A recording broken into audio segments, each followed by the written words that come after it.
Hingga kini nasib pilot Susi Air Kapten Philip Mark Martens masih berada di tangan kelompok kriminal bersenjata atau KKB pimpinan Egyanus Kogoya.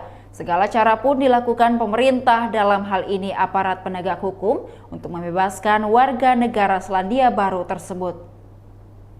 Salah satunya yang terbaru adalah pendekatan kepada Egyanus Kogoya.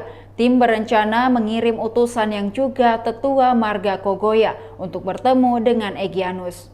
Hal ini disampaikan staf ahli kantor staf presiden atau KSP bidang politik dan keamanan Lenis Kogoya usai melaporkan perkembangan upaya pembebasan pilot Susi Air kepada Presiden Joko Widodo.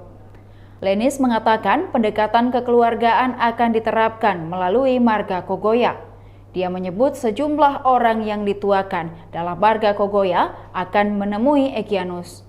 Cara yang ditempuh saat ini yakni bagaimana membujuk KKB membebaskan Kapten Philip tanpa ada kekerasan. Selain itu, Lenis akan mengevaluasi setiap upaya yang dilakukan untuk membebaskan Philip. Jika Egyanus melakukan tindakan kekerasan, pihaknya akan mempertimbangkan secara matang untuk melakukan tindakan yang serupa. Sebelumnya, Kepala Pusat Penerangan TNI Laksda TNI Krisdianto mengungkapkan sampai saat ini satuan TNI di wilayah Papua masih melaksanakan operasi bersama Polri terkait pembebasan Kapten Philip Mark Martens. Namun demikian, kata dia, operasi penegakan hukum tersebut mengutamakan keselamatan sandera.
Demikian Tribun Hot News kali ini, saksikan berita lainnya hanya di kanal YouTube dan Facebook Tribun Timur.